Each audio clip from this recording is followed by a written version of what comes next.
ઓમ નમો નારાયણ. મારા વહાલા ભક્તો, ચેનલમાં આપ સર્વનું હું હાર્દિક સ્વાગત કરું છું. મિત્રો, શ્રીમદ ભાગવત પુરાણના છઠ્ઠા સ્કંદમાં વર્ણવેલું નારાયણ કવચ એ સાક્ષાત ભગવાન વિષ્ણુનું સુરક્ષા ચક્ર છે. જે મનુષ્ય આ કવચનો પાઠ કરે છે અથવા તો સાંભળે છે એટલે કે શ્રવણ કરે છે, તેની આસપાસ ભગવાન નારાયણ પોતે રક્ષણનું કવચ બનાવી દે છે. તો આજના આ પરમ પવિત્ર પાઠને શરૂ કરતા પહેલાં, જો તમે અમારી ચેનલ ઉપર નવા હો તો હમણાં જ ચેનલને સબસ્ક્રાઈબ જરૂરથી કરો અને બેલ આઇકન જરૂરથી દબાવો, જેથી આવા જ આધ્યાત્મિક અને કલ્યાણકારી વિડીયોની માહિતી આપને મળતી રહે. તો ચાલો આ દિવ્ય યાત્રામાં જોડાઈએ અને પુણ્યના સહભાગી બનીએ. મિત્રો, પાઠ શરૂ કરતા પહેલાં આપણે સૌ સાથે મળીને શ્રી હરિના ચરણોમાં એક પ્રાર્થના કરીએ.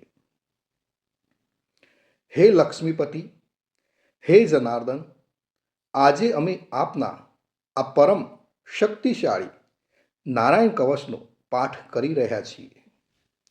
હે પ્રભુ, અમારા જીવનના તમામ સંકટો, રોગ, ભય અને નકારાત્મકતાને દૂર કરજો. અમને આત્મબળ અને સુખ શાંતિ અર્પજો.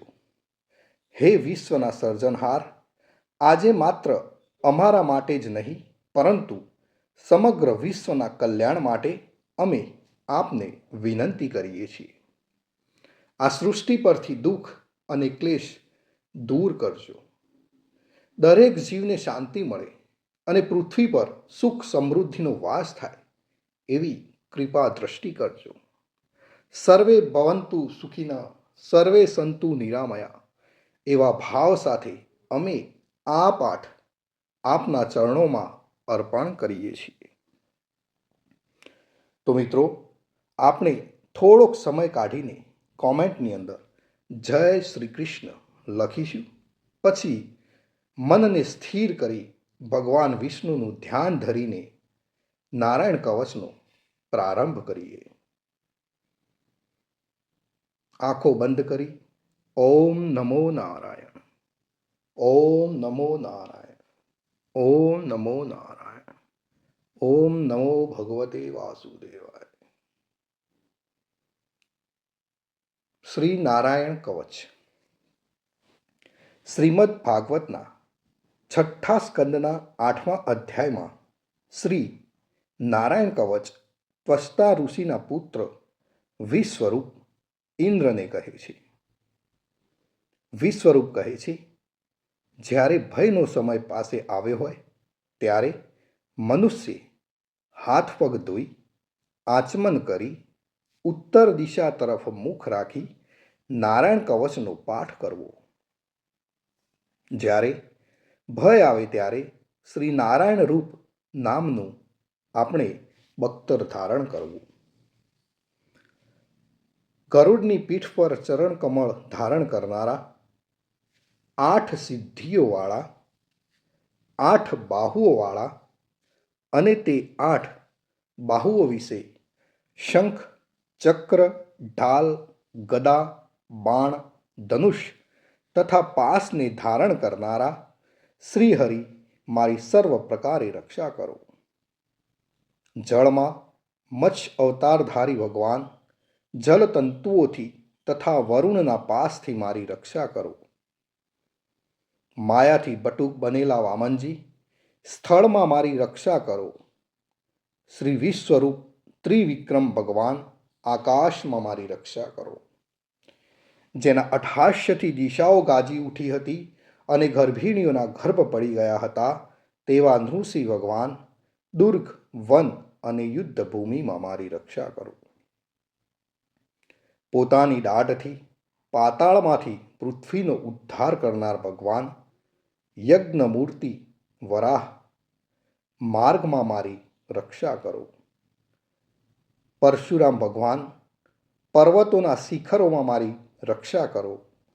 અને ભરતના મોટા ભાઈ રામ ભગવાન તથા લક્ષ્મણ પ્રવાસમાં અમારી રક્ષા કરો.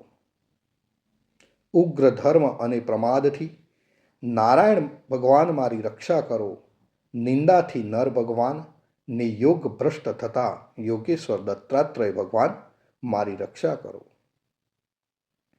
ત્રણેય ગુણોના સ્વામી ભગવાન કપિલ કર્મબંધનથી મારી રક્ષા કરો.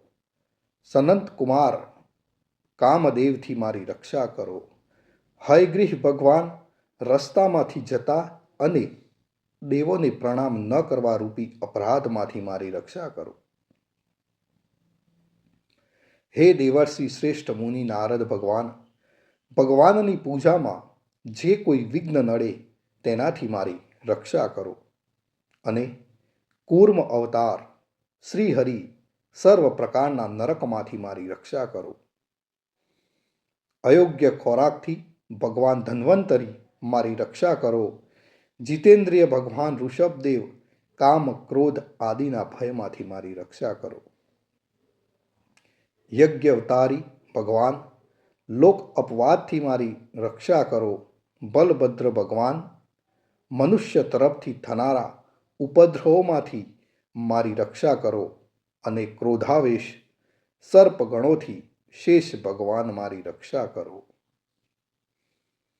ભગવાન વેદવ્યાસ અજ્ઞાનથી મારી રક્ષા કરો. અને આ પાખંડીઓના ટોળામાંથી ભગવાન બુદ્ધ મારી રક્ષા કરો.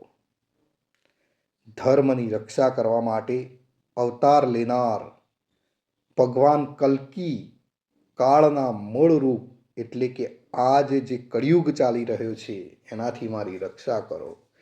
હે કેશવ ભગવાન પ્રભાતમાં ગદાથી મારી રક્ષા કરો. હે વેણુધર ભગવાન ગોવિંદ આ સંકટ કાળમાં મારી રક્ષા કરો. ઉદાત શક્તિ નારાયણ ભગવાન પ્રાહન કાળમાં મારી રક્ષા કરો. અને ચક્રધારી ભગવાન વિષ્ણુ મધ્યાહન કાળમાં મારી રક્ષા કરો. મધુ દૈત્યને મારનારા ઉગ્ર ધનુર્ધારી ભગવાન વિષ્ણુ ત્રીજા પહોરમાં મારી રક્ષા કરો. બ્રહ્મા વિષ્ણુ અને રુદ્ર એ ત્રણ મૂર્તિવાળા ભગવાન માધવ સાય કાળમાં મારી રક્ષા કરો. ઇન્દ્રિયોના સ્વામી ઋષિકેશ ભગવાન પ્રદોષ કાળમાં મારી રક્ષા કરો. પદ્મનાભ ભગવાન કેવળ એક અર્ધરાતથી પહેલાંના કાળમાં અને અર્ધરાતે મારી રક્ષા કરો. શ્રી વત્સ ચિહ્નધારી ભગવાન એવા ઈશ શ્રી વિષ્ણુ ભગવાન પાછલી રાતે મારી રક્ષા કરો. તલવારધારી ભગવાન જનાર્દન મળ સકામાં મારી રક્ષા કરો. દામોદર ભગવાન સંપૂર્ણ સંધ્યાઓમાં મારી રક્ષા કરો. કાળમૂર્તિ ભગવાન વિશ્વેશ્વર સૂર્યોદય પહેલાંના કાળમાં મારી રક્ષા કરો. હે પ્રલય સમયના અગ્નિ જેવી તીક્ષ્ણ ધારવાળા ચક્ર, વાયુવાળા અગ્નિથી જેમ સૂકું ઘાસ બળીને ભસ્મ થાય તેમ અમારી શત્રુ સેનાને ભસ્મ કરો. હે વ્રજના જેવા તીક્ષ્ણ સ્પર્શવાળા તણખાઓથી ભરેલી ગદા, તમે ભગવાનને પ્રિય છો. તમે કુષ્માંડ, યક્ષ, રાક્ષસ, ભૂત તથા ગ્રહોનો ભૂક્કો કરી નાખો તથા મારા શત્રુઓના ચૂરે ચૂરા કરી નાખો. હે પંચજન્ય શંખરાજ, શ્રી કૃષ્ણ ભગવાન તમને ફૂંકીને ભયંકર શબ્દ કરે છે અને તેનાથી શત્રુઓના હૃદય કંપે છે. હે પંચજન્ય શંખરાજ, તમે રાક્ષસો, પ્રમથો, પ્રેતગણ, માતૃકાગણ, પિશાચ, બ્રહ્મ રાક્ષસ તથા બીજા ઘોર દ્રષ્ટિવાળાઓને નસાડી મૂકો. હે તીક્ષ્ણ ધારવાળી તલવાર, તમે ભગવાનના હસ્ત દ્વારા પ્રેરાઈને મારા શત્રુઓના સૈન્યને કાપી નાખો. હે સેંકડો ચંદ્ર જેવા મંડળ સમાન ઢાલ, તમે શત્રુઓની આંખોને ઢાંકી દો તથા પાપી નજરવાળાઓની પાપ દ્રષ્ટિને હરી લો. અમને ગ્રહોથી, કેતુઓથી, મનુષ્યોથી, સર્પોથી, દાઢવાળા પ્રાણીઓથી તથા પાપોથી જે ભય થાય છે તે સૌ તથા જેઓ અમારા સુખમાં વિઘ્ન કરનાર છે તે સર્વે ભયો ભગવાનના નામરૂપ અસ્ત્રના કીર્તનથી જ તુરત જ નાશ પામો. વૈદિક સ્ત્રોતોથી સ્તુતિ કરાયેલા વેદમય તથા સમર્થ ગરુડ ભગવાન સર્વ સંકટોમાં મારી રક્ષા કરો. તથા વિશ્વસેન ભગવાન પણ પોતાના નામો લેવા વડે સર્વ સંકટોમાંથી મારી રક્ષા કરો.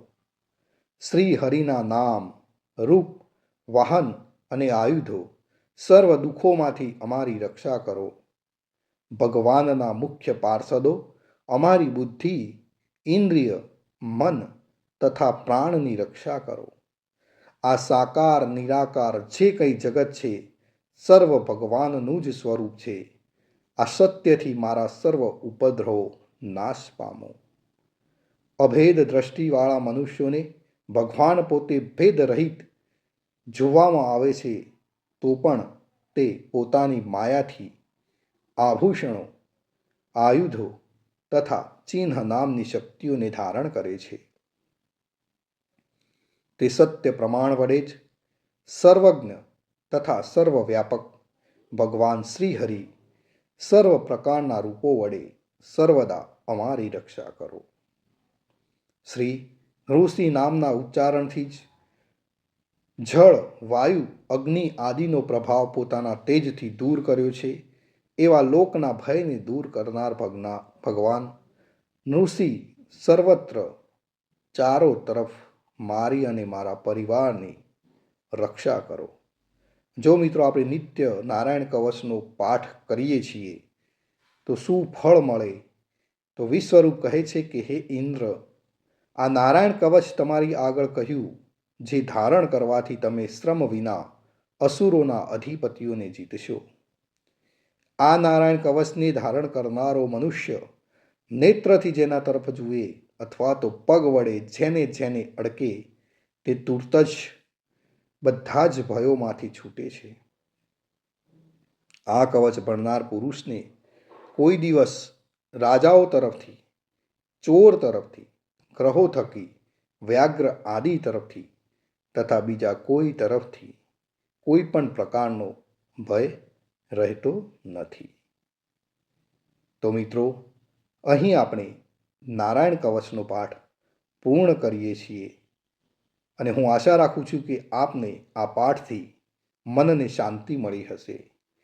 આ વિડીયોને તમારા મિત્રો, તમારા પરિવારજનો સાથે શેર જરૂરથી કરજો, જેથી તેઓ પણ ભગવાનની આ કૃપા દ્રષ્ટિ મેળવી શકે.